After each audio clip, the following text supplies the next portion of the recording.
Trivandrum based കേരളത്തിന്റെ മറ്റൊരു പുതിയ വീഡിയോയിലേക്ക് എല്ലാവർക്കും സ്വാഗതം. ഈ വിരിച്ചിട്ടിരിക്കുന്ന പരവതാനിയിലാണ് നമ്മുടെ RD350യുടെ റീസ്റ്റോറേഷൻ സ്റ്റാർട്ട് ചെയ്യാൻ പോണത്. ചെയ്സ് കൊണ്ടുവച്ചു. ഓക്കെ, ഇതാണ് നമ്മുടെ RD350യുടെ ചെയ്സ്.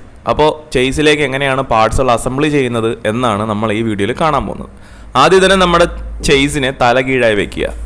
തലകീഴായി മീൻസ് സെൻട്രൽ സ്റ്റാൻഡ് ഭാഗം മുകളിലേക്കും സീറ്റിൻ്റെ ഭാഗം താഴേക്കും അങ്ങനെ ചെയ്സിനെ വെക്കുക. അതിനുശേഷം ചെയ്സിൻ്റെ ഏറ്റവും പിറകെ ഭാഗത്തേക്ക് വെയിറ്റ് കൂടിയ ഒരു വസ്തു എടുത്ത് വെക്കുക. ഞാനിവിടെ 4 കിലോ വെയിറ്റ് വരുന്ന ഒരു നട്ട് ബോൾട്ടൊക്കെ ഇട്ട് വയ്ക്കുന്ന ഒരു ഡപ്പയാണ് ഞാൻ വെച്ചിരിക്കുന്നത്. അതിനുശേഷം നമ്മൾ ആദ്യം ഫിറ്റ് ചെയ്യാൻ പോകുന്നത് നമ്മുടെ സെൻട്രൽ സ്റ്റാൻഡിനെയാണ്. ഓക്കെ, സെൻട്രൽ സ്റ്റാൻഡിൻ്റെ ഹോളുകൾ രണ്ടും അലൈനാണോ, ഇനി അല്പം ഗ്രീസ് ഒക്കെ അതിനകത്ത് നിങ്ങൾക്ക് തടവാം. ഓക്കെ, അടുത്ത് നമുക്ക് നമ്മുടെ സെൻട്രൽ സ്റ്റാൻഡ് എടുത്ത് വെച്ചു. അതിൻ്റെ പാർട്സുകൾ അടുത്ത് സെൻട്രൽ സ്റ്റാൻഡിൻ്റെ പിന്ന്, ഒരു വാഷർ, അതിനുശേഷം സ്പ്രിങ്, ഇനി ഒരു ചെറിയ സർക്ലിപ്പ് ഉണ്ട് കേട്ടോ, അത്രയേ ഉള്ളൂ. സർക്ലിപ്പല്ല, നമുക്ക് വേണ്ടത് ഒരു സ്പ്ലിറ്റ് പിന്നാണ്. അപ്പോൾ ഇത്രയും സാധനങ്ങൾ നമ്മൾ എടുത്തു വെച്ചു. ഇനി നമുക്ക് നമ്മുടെ അസംബ്ലി സ്റ്റാർട്ട് ചെയ്യാം. അപ്പോൾ ഇതായിരുന്നു ഞാൻ എടുത്തിരുന്ന സ്പ്ലിറ്റ് പിന്ന്. പക്ഷേ അത് എൻ്റെ കയ്യിൽ സ്യൂട്ട് ആവാത്തതുകൊണ്ട് ഞാനൊരു പുതിയ സ്റ്റൈല് സ്പ്ലിറ്റ് പിൻ എടുത്തിട്ടുണ്ട്. അപ്പോൾ നിങ്ങൾ അസംബ്ലി സമയത്ത് തന്നെ കാണിക്കാം. സെൻട്രൽ സ്റ്റാൻഡ് പെയിൻ്റ് അടിച്ചതാണ്, അതുകൊണ്ട് തന്നെ വളരെ ശ്രദ്ധിച്ച് വേണം അസംബ്ലി ചെയ്യാൻ. പെയിൻറ്റ് ഡാമേജ് ആവാൻ ചാൻസ് ഉണ്ട്. ആദ്യമൊക്കെ ഞാൻ വളരെ ശ്രദ്ധിച്ച് പെയിൻറ്റ് പോകാതെയൊക്കെ അസംബിൾ ചെയ്തു. പക്ഷേ അവസാനം ആയപ്പോൾ പെയിൻറ്റൊക്കെ പതുക്കെ ഇളവി തുടങ്ങി. ഓക്കെ, കാരണം നമ്മൾ പ്രൊഫഷണൽ അല്ലല്ലോ. ആദ്യം നമ്മൾ സെൻട്രൽ സ്റ്റാൻഡിൻ്റെ പിന്നിലേക്ക് ആവശ്യമായ ഗ്രീസ് അപ്ലൈ ചെയ്യുക. ഞാനിവിടെ മൾട്ടിപർപ്പസ് ഗ്രീസാണ് എടുത്തിരിക്കുന്നത്. നമ്മൾ ബെയറിങ്ങിന് ഇടുന്ന വാട്ടർ പ്രൂഫായിട്ടുള്ള ഗ്രീസ് ഉണ്ട്, അതായാലും ബെറ്റർ തന്നെയാണ്. ഓക്കെ, അപ്പോൾ ഞാൻ ഇതിനകത്തേക്ക് നമ്മുടെ സെൻട്രൽ സ്റ്റാൻഡ് വെക്കുക. അതിനുശേഷം ആ ഹോളുകൾ അലൈൻ ചെയ്തിട്ട് ആ പിന്നിനെ തട്ടിക്കയറ്റുക. ഏറ്റവും അറ്റത്തിൻ്റെ ഭാഗം കയറാൻ ചെറിയ ബുദ്ധിമുട്ടായിരുന്നു. അപ്പോൾ ഞാനൊരു ഹാമർ വെച്ചിട്ടാണ് അതിനെ അടിച്ച് കയറ്റിയത്, ഇതുപോലെ. ഓക്കെ, അപ്പോൾ നമ്മളെ സെൻട്രൽ സ്റ്റാൻഡിൻ്റെ പിൻ ഫിറ്റായി. ഇനി അടുത്ത അതിൻ്റെ വാഷറാണ്. കണ്ടില്ലേ, വാഷറിൻ്റെ തിക്നെസ് കുറച്ച് കൂടുതലായിരുന്നു. അതുകൊണ്ട് തന്നെ നമ്മുടെ ഈ ഒരു സ്പ്ലിറ്റ് പിൻ കണ്ടില്ലേ, ഞാൻ ഈ ടൈപ്പിലുള്ളൊരു സ്പ്ലിറ്റ് പിന്നാണ് യൂസ് ചെയ്തത്. അതുകൊണ്ട് ഞാൻ പിന്നെ രണ്ടാമത് കണ്ടില്ലേ വാഷറിനെ ചേഞ്ച് ചെയ്തു. കനം കുറഞ്ഞ ഒരു വാഷർ ഇട്ട് നോക്കി. അപ്പോൾ ആ സ്പ്ലിറ്റ് പിന്ന് ഈസി ആയിട്ട് കയറിപ്പോയി. ഓക്കെ, ഇതുപോലെ നമ്മൾ കുറേ അഡ്ജസ്റ്റ്മെൻറ്റുകളൊക്കെ വാഷറുകളിൽ ചെയ്യേണ്ടി വരും. അത് വാഷറിൻ്റെ തിക്നെസ് അഡ്ജസ്റ്റ് ചെയ്ത് അസംബിൾ ചെയ്യുന്ന ഒരു പരിപാടിയാണ്. കണ്ടില്ലേ, ഇപ്പോൾ സ്പ്ലിറ്റ് പിന്ന് കറക്റ്റ് കയറിയിട്ടുണ്ട്. സീറ്റിങ്ങും ഓക്കെ ആണ്, വലിയ കുഴപ്പമില്ല. അപ്പോൾ നമ്മുടെ സെൻട്രൽ സ്റ്റാൻഡ് ഫിറ്റായി. പിന്നെ സെൻട്രൽ സ്റ്റാൻഡിൻ്റെ വർക്കിംഗ് ഒരു വട്ടം ക്രോസ് ചെക്ക് ചെയ്യുക. ഇനി നമ്മൾ നമ്മുടെ സ്പ്രിങ് ആണ് ഇടാനുള്ളത്. ഈ സ്പ്രിങ് ഇടുന്ന ഈ പരിപാടി കുറച്ച് ടൈറ്റാണ് കേട്ടോ, കാരണം കയറി വരാൻ കുറച്ച് പാടായിരിക്കും. സ്പ്രിങ്ങിൻ്റെ ഈ ഭാഗത്ത് ഒരു കാതുണ്ട്, ആ കാതിലേക്ക് ഒരു സൈഡ് കയറ്റുക. അടുത്ത സൈഡിനെ നമ്മൾ ഞാൻ ചെയ്യുന്ന പരിപാടി എന്ന് പറയുന്നത് ഇതുപോലൊരു കേബിളിനെ വലിച്ച് എൻഡിൽ കെട്ടിയിട്ട് പ്ലെയർ വെച്ച് വലിച്ച് നീട്ടി ഇടുന്ന ഒരു പരിപാടി. ഓക്കെ, കണ്ടോ, ഇതിനെങ്ങനെ വലിച്ചിട്ട് ആ പാർട്സിലേക്ക് അങ്ങ് ഇട്ടു. കണ്ടോ, അത് വീഡിയോ എടുക്കാൻ പറ്റിയില്ല, പക്ഷെ ഇങ്ങനെയാണ് ഇത് ഇടുന്നത്. അതിനുശേഷം സെൻട്രൽ സ്റ്റാൻഡിനെ ഒരു വട്ടം വർക്ക് ചെയ്യിച്ച് നോക്കുക. കണ്ടില്ലേ, വർക്കിങ് പെർഫെക്റ്റ് ആയിട്ട് തന്നെ വരുന്നുണ്ട്. സ്പ്രിങ് ചാടിപ്പോകുന്നുണ്ടോ എന്ന് ശ്രദ്ധിക്കുക.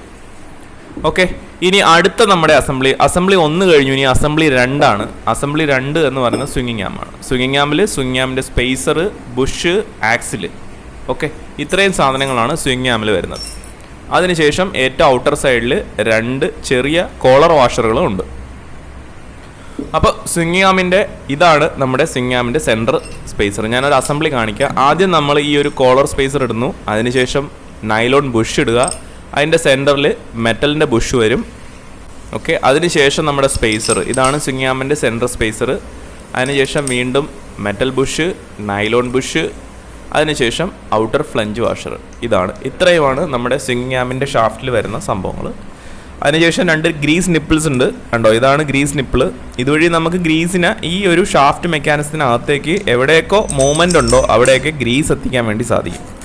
ഓക്കെ, ആദ്യം തന്നെ ഒരു സാൻഡ് പേപ്പർ വെച്ചിട്ട് സ്വിങ്ങിങ് ആം എവിടെയാണോ സീറ്റ് ആവുന്ന ചെയ്സിൽ അവിടുത്തെ പെയിൻ്റ് എല്ലാം കളയുക. നല്ല വൃത്തിയായിട്ട് തന്നെ ക്ലീൻ ചെയ്യാൻ നോക്കുക.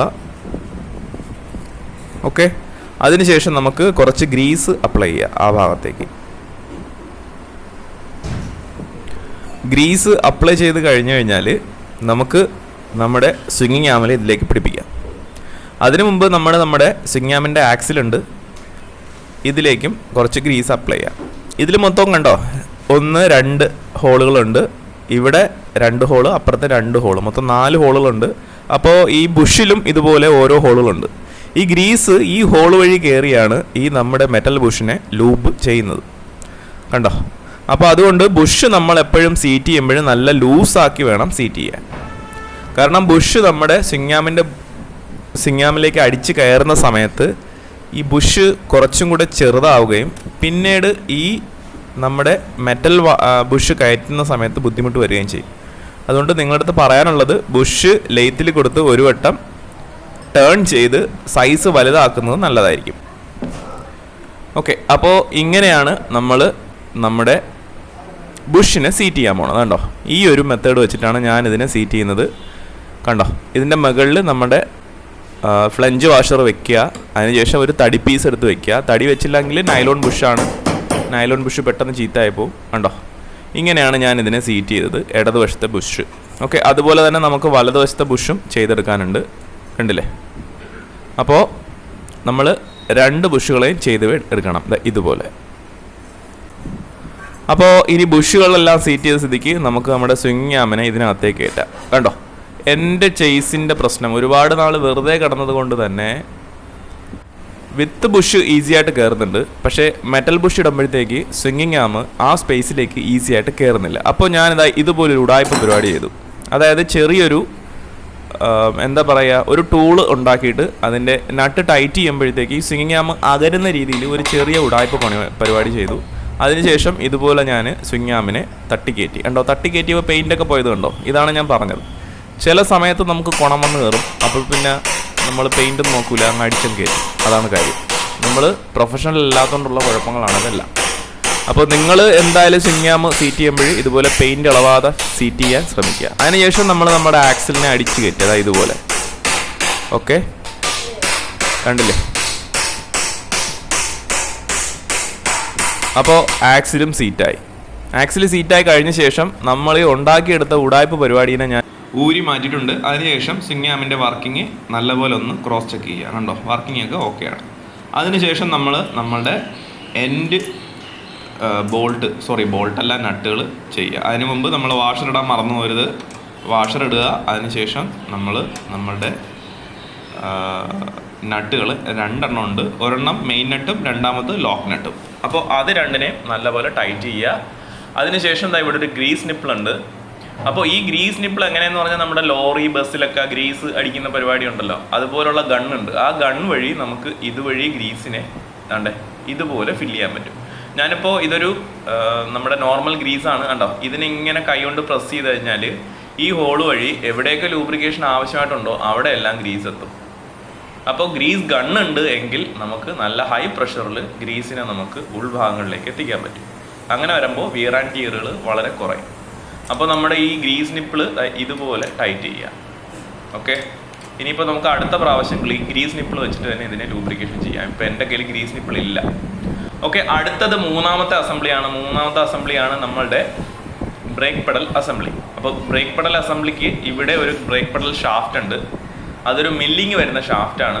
ഒപ്പം തന്നെ ഈ സെൻറ്റർ ഹോളിലേക്കാണ് കയറുന്നത്. അവിടേക്ക് ആവശ്യമായ വാട്ടർ പ്രൂഫ് ഗ്രീസ് അപ്ലൈ ചെയ്തെടുക്കുക. ഇവിടെ ഞാൻ കാണിച്ചു തരാം എങ്ങനെയാണ് ഗ്രീസ് വർക്ക് ചെയ്യുന്നുണ്ടോ. ഇപ്പം നമ്മൾ ഗ്രീസ് കണ്ണ് വെച്ചത് ഇതുവഴി പ്രസ് ചെയ്യുമ്പോൾ കണ്ടോ, ഇതുവഴി ഇങ്ങനെ ഗ്രീസ് വെളിയിലേക്ക് വരും, കണ്ടോ, കണ്ടില്ലേ. ഇതേ സെയിം പരിപാടി തന്നെയാണ് നമ്മൾ സ്വിംഗ് ആമിൻ്റെ ആക്സിലും ചെയ്യുന്നത്. അപ്പോൾ ഇത് നിങ്ങൾക്ക് കാണിക്കാൻ വേണ്ടി ഞാൻ ജസ്റ്റ് ഒന്ന് ഗ്രീസ് ഞെക്കി കയറ്റിയെന്നേ ഉള്ളൂ. അതിനുശേഷം നമ്മുടെ ബ്രേക്ക് പെഡലിൻ്റെ ഷാഫ്റ്റ് ഇപ്പുറ സൈഡ് വഴി കയറ്റുക. ബ്രേക്ക് പെഡൽ ആമെന്നോ ഷാഫ്റ്റെന്നോ ഒക്കെ പറയാം. ഇതൊരു ആമാണ്, ഒരു കൈ പോലെ ഇരിക്കുന്ന സാധനം. ഈ കൈ വർക്ക് ചെയ്യുമ്പോഴാണ് നമ്മുടെ ബ്രേക്ക് വർക്ക് ആവുന്നത്. ഇതിൻ്റെ എൻഡ് സൈഡിൽ ടെൻഷന് വേണ്ടിയിട്ട് ഒരു സ്പ്രിങ് ഉണ്ട്. ആ സ്പ്രിങ്ങും കറക്റ്റ് സീറ്റിങ്ങിൽ തന്നെ ഇടാൻ നോക്കുക. ഒരു സ്ക്രൂ ഡ്രൈവർ വെച്ചിട്ട് തിക്കി ഇതുപോലെ അങ്ങിട്ടാലും മതി. അപ്പോൾ സ്പ്രിങ്ങും വീണ് കഴിഞ്ഞു, കണ്ടില്ലേ. അതിനുശേഷം ആമിൻ്റെ വർക്കിംഗ് ഒന്ന് ചെക്ക് ചെയ്യുക, ബ്രേക്ക് ആമിൻ്റെ. ഓക്കെ, പെർഫെക്റ്റ് ആയിട്ട് തന്നെ വർക്ക് ആവുന്നുണ്ട്, കുഴപ്പങ്ങളൊന്നുമില്ല. ഇനി നമ്മളുടെ അടുത്ത പരിപാടി സ്റ്റാർട്ട് ചെയ്യണം. അതാണ് നമ്മുടെ സ്റ്റേ ബോൾട്ടും സ്റ്റേയും. അപ്പോൾ ഇതാണ് നമ്മുടെ സ്റ്റേ ബോൾട്ട്. ഈ സ്റ്റേ എന്ന് പറയുന്നത് നമ്മുടെ റിയറിലെ സ്മോൾ ഹബ്ബ് ഉണ്ടല്ലോ, ബ്രേക്ക് ഹബ്ബ് അല്ലെങ്കിൽ ബ്രേക്ക് ഷൂ ഹബ്ബ് ഫിറ്റ് ചെയ്യുന്ന സാധനമാണ് ഈ സ്റ്റേ. ഈ സ്റ്റേ ഞാൻ ക്രോം ചെയ്യിച്ചായിരുന്നു. എനിക്ക് കിട്ടിയപ്പോഴേ ക്രോം ചെയ്താണ് കിട്ടിയത്. അതിനെ ജസ്റ്റ് ഒന്ന് ക്ലീൻ ചെയ്തു. ഈ സ്റ്റേ ഇങ്ങനെ ഈ ഭാഗത്ത്, അതായത് സ്വിംഗ് ആമിൻ്റെ പിറകിലുള്ള ഹോളിലേക്കാണ് പിടിപ്പിക്കേണ്ടത്. അപ്പോൾ ഇതൊരിക്കലും നിങ്ങൾ ടൈറ്റ് ചെയ്ത് കളയരുത് കേട്ടോ. ഇതിനിടയിൽ ആവശ്യത്തിന് ഗ്രീസ് ആദ്യം അപ്ലൈ ചെയ്യുക. അതിനുശേഷം ഗ്രീസ് എല്ലായിടത്തേക്കും വിരൽ വെച്ചിട്ട് എത്തിക്കുക. അതിനുശേഷം നമ്മുടെ സ്റ്റേ ഇതിനകത്തേക്ക് കയറ്റുക. ഇത് ടൈറ്റ് ചെയ്യുമ്പോൾ ഒരിക്കലും സ്റ്റേ ടൈറ്റ് ആവരുത്. സ്റ്റേ അല്പം ലൂസായി വേണം ഇരിക്കാൻ. എങ്കിൽ മാത്രമേ നമ്മളുടെ ഷോക്കർ വർക്കാവുന്നതിനും സ്വിംഗിങ് ആം വർക്കാവുന്നതിനും അനുസരിച്ച് ഈ സ്റ്റേയും ആ ഒരു വർക്കിങ് പെർഫെക്റ്റായിട്ട് നടക്കത്തുള്ളൂ. അപ്പോൾ ഇതാണ് നമ്മുടെ സ്റ്റേ ബോൾട്ട്. അതൊരു സ്പെഷ്യൽ ബോൾട്ടാണ്. ഇത് എൻ്റെ വണ്ടിയിൽ ഇല്ലായിരുന്നു, ഞാൻ രണ്ടാമത് മേടിച്ചതാണ്. അതുകൊണ്ട് തന്നെ അതിൻ്റെ ലെങ്ത്ത് കുറച്ച് കൂടുതലായതുകൊണ്ട് ഞാൻ ഒരു സ്പേസർ വെച്ച് അതിനെ അഡ്ജസ്റ്റ് ചെയ്തു. അതിനുശേഷം നമ്മൾ നോർമൽ വാഷർ ഇടുന്നു. അതിനുശേഷം 13-ൻ്റെ ഒരു നട്ട് ഇതിനെ ടൈറ്റ് ചെയ്യുന്നു. അപ്പോൾ ഇത് ടൈറ്റ് ചെയ്യുമ്പോൾ ചവിട്ടി പിടിച്ച് ടൈറ്റ് ചെയ്യരുത്. നമ്മളുടെ സ്റ്റേ സ്വിംഗ് ആമിൻ്റെ സ്റ്റേ ഈസി ആയിട്ട് വർക്കാവുമെന്ന് ഉറപ്പ് വരുത്തിയതിന് ശേഷം മാത്രമേ നമ്മൾ അതിനെ ഫുള്ളി ടൈറ്റ് ചെയ്യാവൂ. ഓവർ പ്ലേ പാടില്ല, എന്നാൽ വർക്കിംഗ് പെർഫെക്റ്റ് ആവുകയും വേണം. ഓക്കെ, അപ്പോൾ അത് കഴിഞ്ഞു. ഇനി നമ്മളുടെ അടുത്ത പരിപാടി പിറകത്തെ ടയർ ഫിറ്റ് ചെയ്യുക എന്നുള്ള പരിപാടിയാണ്. അപ്പോൾ പിറകത്തെ ടയറിന് മൊത്തം 3 പാർട്ടുണ്ട്. ഓക്കെ, അപ്പോൾ അത് വിട്ട് കളയണം. അതിന് മുമ്പ് നമുക്ക് നമ്മുടെ ഷോക്കർ ഫിറ്റ് ചെയ്യണം കേട്ടോ. ഞാനിവിടെ എടുത്തിരിക്കുന്ന റോയൽ എൻഫീൽഡിൻ്റെ പുതിയ മോഡലിൻ്റെ ഷോക്കറാണ്. ഓക്കെ, റോയൽ എൻഫീൽഡിൻ്റെ കേട്ടോ. ഈ സാധനം ക്ലാസിക്കിനൊക്കെ വരുന്ന ടൈപ്പാണ് ഈ ഒരു ഷോക്കർ. അപ്പോൾ ഇതിനെയാണ് ഞാനിവിടെ ഇങ്ങനെ ഫിറ്റ് ചെയ്യുന്നത്. ഓക്കെ, കണ്ടില്ലേ? ഞാനിപ്പോൾ ഒരു ഷോക്കറെ ഫിറ്റ് ചെയ്യുന്നുള്ളൂ, അപ്പുറ സൈഡിലെ ഷോക്കറെ ഫിറ്റ് ചെയ്യുന്നില്ല. അതിന് കാരണം നമുക്കിനി ചെയിൻ്റെ ഗാർഡ് ഒക്കെ ഫിറ്റ് ചെയ്യാനുണ്ട്. ചെയിൻ ഗാർഡൊക്കെ ഫിറ്റ് ചെയ്യണമെന്നുണ്ടെങ്കിൽ നമ്മുടെ ഷോക്കർ 2 ഫിറ്റ് ചെയ്തിരുന്നാൽ പിന്നെ അസംബ്ലി പാടായിരിക്കും. അപ്പോൾ നമ്മൾ റിയർ ടയറിലേക്ക് വരാം. റിയർ വീല് ഫിറ്റ് ചെയ്യുന്നതിന് ആദ്യം നമ്മൾ സെൻറ്റർ ഹബിലേക്ക് ഈ റബ്ബർ പീസുകൾ 4 ഫിറ്റ് ചെയ്യണം. അതിന് ഇതുപോലെ ചെറിയൊരു സാധനം ഉണ്ട്. ആ സാധനം ആ ഹോളിലേക്ക് കറക്റ്റ് അലൈൻ ചെയ്ത് പ്രസ് ചെയ്യുക. കണ്ടില്ലേ? ഓരോ ഹോളുകൾ ഇട്ടിട്ടുണ്ട്. ഇത് സംഭവം നമ്മൾ ഫിറ്റ് ചെയ്യുമ്പോഴും ഊരുമ്പോഴും ഒക്കെ ഈ റബ്ബർ പീസുകൾ ഇളകി വീഴാതിരിക്കാനുള്ള പരിപാടിയാണ് കേട്ടോ. ഇവിടെ നിന്ന് അതിനെ വലിച്ചു കൊടുത്താൽ കറക്റ്റ് സീറ്റിംഗ് ആയിക്കോളും ആ റബ്ബർ ബുഷുകൾ. ഇതിനെ റബ്ബർ ഡാമ്പേഴ്സ് എന്നാണ് പറയാറ്. ഇത് വണ്ടിയുടെ ഫസ്റ്റ് ഗിയർ ഇടുമ്പോഴത്തേക്ക് ഒരു ജെർക്കിങ് വരാറില്ലേ, അപ്പോൾ ഇത് കംപ്ലൈൻറ്റ് വരുമ്പോഴാണ് ആ ജെർക്കിങ് വരാറ്. അപ്പോൾ നമ്മുടെ ഇനി വരുന്നത് സ്പ്രോക്കറ്റ് ഹബ്ബാണ്. മൊത്തം 3 ഹബ്ബുണ്ട്. Brake hub, centre hub, sprocket hub. അപ്പോൾ സ്പ്രോക്കറ്റ് ഹബ്ബിലേക്ക് നമ്മൾ അതിൻ്റെ കറക്റ്റ് സ്പെസിഫിക് ആയിട്ടുള്ള ബിയറിങ് കണ്ടില്ലേ, ഇതുപോലെ വട്ടം അഴിച്ച് കറക്റ്റ് സീറ്റ് ചെയ്യുക. ഇത് സീറ്റ് ചെയ്യുന്ന സമയത്ത് ഈ ബിയറിങ് അവിടെ സീറ്റഡ് ആണോ ലൂസ് ആണോ എന്നൊക്കെ ചെക്ക് ചെയ്യുക. ലൂസ് ആണെങ്കിൽ ലെയ്ത്തിൽ കൊണ്ടുപോയി ടേൺ ചെയ്ത് പെർഫെക്റ്റ് ചെയ്യേണ്ടി വരും. അതിനുശേഷം ഇവിടെ ഒരു സർക്ലിപ്പ് ഉണ്ട്. സർക്ലിപ്പിനെ നമ്മളൊരു സർക്ലിപ്പ് പ്ലെയർ വെച്ചിട്ട് ഇതുപോലെ സീറ്റ് ചെയ്യുക. ചെറുതായിട്ടും തട്ടി കൊടുക്കണം, അപ്പോൾ കറക്റ്റ് ഇരിക്കും. അപ്പോൾ നമ്മുടെ സ്പ്രോക്കറ്റ് ഹബിൻ്റെ പരിപാടി കഴിഞ്ഞു. ഇനി ഇതാണ് ഹാഫ് ആക്സിൽ. ഈ സാധനം ഹാഫ് ആക്സിൽ, മെയിൻ ആക്സിൽ അല്ല, ഹാഫ് ആക്സിൽ. അപ്പോൾ ഇത് കണ്ടോ, എല്ലാവർക്കും ഒരു ഡൗട്ട് ഉണ്ട്, കണ്ടോ ഇത് ഇതിനകത്ത് ലൂസായിട്ടാണല്ലോ കയറി പോണേന്ന്. ഒരു കുഴപ്പമില്ല, ഇതൊരിക്കലും ഇൻ്റർഫറൻസ് ഫിറ്റ് അല്ല. ഇത് ക്ലിയറൻസ് ഫിറ്റിലാണ് മിക്ക വണ്ടികളിലും വരാറ്. ഈ സാധനത്തിൻ്റെ ഫിറ്റ്മെൻറ്റും അങ്ങനെ തന്നെയാണ്. ഇത് ലൂസാണെന്ന് വിചാരിച്ച് നിങ്ങളുടെ വണ്ടിയിൽ പിറകിൽ വോബിളിങ്ങോ കാര്യങ്ങളോ വരുമെന്നൊന്നും പേടിക്കേണ്ട. ഇതിൻ്റെ മെക്കാനിസം തന്നെ അങ്ങനെയാണ്. ഓക്കെ, അതിനുശേഷം ഒരു സ്പേസർ, അതിൻ്റെ ഔട്ടറിൽ ഡസ്റ്റ് കവർ വരുന്നുണ്ട്. ഈ ഡസ്റ്റ് കവർ മെറ്റലിൻ്റെതാണ്. കേട്ടില്ലേ? ഈ ഒരു സാധനം ഇങ്ങനെ വരും.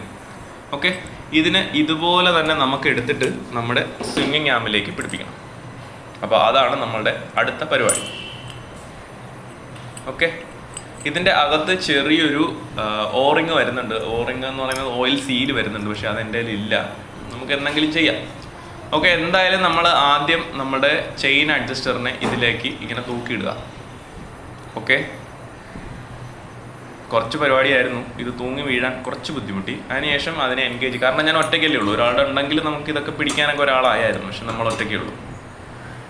ഓക്കെ, അപ്പോൾ ഇവിടെ നിന്ന് നമ്മളുടെ സ്പ്രോക്കറ്റ് ഹബിനെ ഇതുപോലെ തെന്നിച്ചിട്ട് നമ്മളുടെ സ്വിംഗ് ആമിലേക്ക് കയറ്റുക. അപ്പോൾ ഹാഫ് ആക്സിൽ 2 കട്ട് മാർക്ക് ഉണ്ട്. ആ 2 കട്ട് മാർക്കും സ്വിംഗ് ആമിൻ്റെ ഈ ഒരു കട്ടിലേക്ക് കറക്റ്റ് കയറുക. അതിനുശേഷം നമ്മളുടെ ഈ ഒരു നട്ടിനെ ടൈറ്റ് ചെയ്യുക. അപ്പോൾ ഇതാണ് ഹാഫ് ആക്സിലിൻ്റെ നട്ട്. നമ്മൾ ചെയിൻ അഡ്ജസ്റ്റ് ചെയ്യാൻ വേണ്ടി ഈ നട്ടിനെയാണ് ലൂസ് ചെയ്യുന്നത് കേട്ടോ.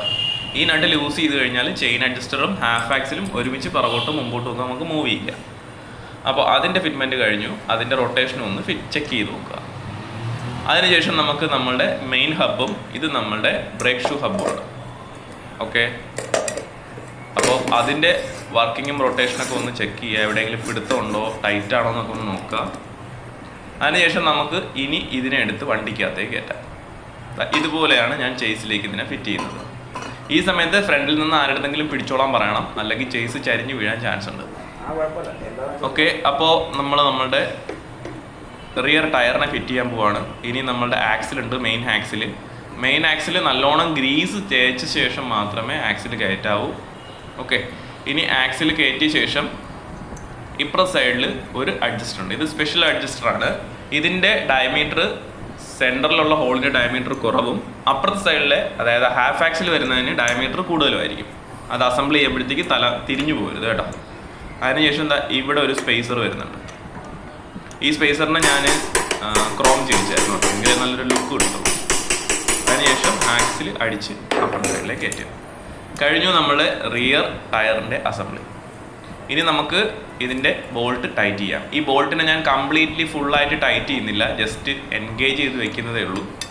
ഓക്കെ, അതിനു മുമ്പ് നമ്മളുടെ സ്വിംഗിങ് ആമിൻ്റെ സ്റ്റേ നമ്മളുടെ ബ്രേക്ക് ഡ്രമ്മിലേക്ക് പിടിപ്പിക്കണം. അപ്പോൾ ഇവിടെ ഒരു ചെറിയൊരു പിന്നുണ്ട്. ഓക്കെ, ആ പിന്ന് അതിനുശേഷം ഊരിയ ശേഷം ഇത് ഒരു 13-ൻ്റെ നട്ടും ബോൾട്ടുമാണ്, സ്പെഷ്യലാണ്. അപ്പോൾ ഇതിനെ ഊരുക, കണ്ടില്ലേ? അതിനുശേഷം നമ്മുടെ സ്റ്റേയിനെ ആ ഹോളിലേക്ക് അലൈൻ ചെയ്തിട്ട് ഇതിനെ കയറ്റുക. ഓക്കെ, അപ്പോൾ സ്റ്റേയിൻ്റെ ഫിറ്റ്മെൻറ്റും കഴിഞ്ഞു. അതിനുശേഷം നമ്മൾ അതിനൊരു വാഷർ വരുന്നുണ്ട്, ആ വാഷർ ഇടുക. അതിനുശേഷം ആ നട്ടിനെ കറക്റ്റ് ടൈറ്റ് ചെയ്യും. ഈ നട്ടും ബോൾട്ടുകളെല്ലാം ഞാൻ പുതിയത് മേടിച്ചതാണ് കേട്ടോ, കാരണം എൻ്റെ വണ്ടിയിൽ ഇതൊന്നും ഇല്ലായിരുന്നു, എല്ലാം മിസ്സിങ് ആയിരുന്നു. അതിനുശേഷം നമുക്ക് റിയർ ആക്സിലിൻ്റെ മെയിൻ നട്ടും കൂടെ ടൈറ്റ് ചെയ്ത് നോക്കാം. ഞാനിപ്പം കംപ്ലീറ്റ്ലി ടൈറ്റ് ചെയ്യുന്നില്ല, കാരണം എൻജിൻ അസംബ്ലി ചെയ്ത് ചെയിൻ അഡ്ജസ്റ്റ് ചെയ്തതിന് ശേഷം മാത്രമേ നമുക്ക് റിയർ ടയർ കംപ്ലീറ്റ്ലി ടൈറ്റ് ചെയ്യാൻ പറ്റൂ. അതുകൊണ്ട് ഞാൻ ജസ്റ്റ് എൻഗേജ് ചെയ്ത് വെച്ചിട്ടേ ഉള്ളൂ. കണ്ടോ, ഇപ്പോൾ ഇതാണ് നമ്മുടെ വണ്ടിയുടെ അവസ്ഥ. പിറകത്തെ ടയറും ഫിറ്റായി. ഇനി നമുക്ക് ഇതിനെ തലതിരിച്ച് വയ്ക്കാം. കണ്ടോ, ഇപ്പോൾ വണ്ടി നിന്നത് കണ്ടോ? ഇത്രയും നേരം വണ്ടി കിടക്കുമായിരുന്നു, ഇപ്പോൾ വണ്ടി നിന്നു. അപ്പോൾ ഇനി നമുക്ക് ഇതിനെ നമ്മുടെ റൂമിനകത്തേക്ക് കൊണ്ടുവയ്ക്കാം. ഇന്നത്തെ പരിപാടി കഴിഞ്ഞു. ഇനി നാളത്തെ പരിപാടി നമ്മൾ ഫ്രണ്ട് ടയർ എങ്ങനെ ഫിറ്റ് ചെയ്യുന്നു, ഹാൻഡിൽ എങ്ങനെ ഫിറ്റ് ചെയ്യുന്നു, ഫ്രണ്ട് ഷോക്കർ എങ്ങനെ ഫിറ്റ് ചെയ്യുന്നു, ഇതൊക്കെ ഉൾപ്പെടുത്തിയിട്ടുള്ളൊരു വീഡിയോ ആണ് അടുത്ത ദിവസം വരാൻ പോകുന്നത്. അപ്പോൾ ഈ വണ്ടി ഇവിടെ ഇരിക്കട്ടെ, നമുക്ക് അടുത്ത വീഡിയോയിൽ റീസ്റ്റോറേഷനുമായിട്ട് വീണ്ടും കാണാം.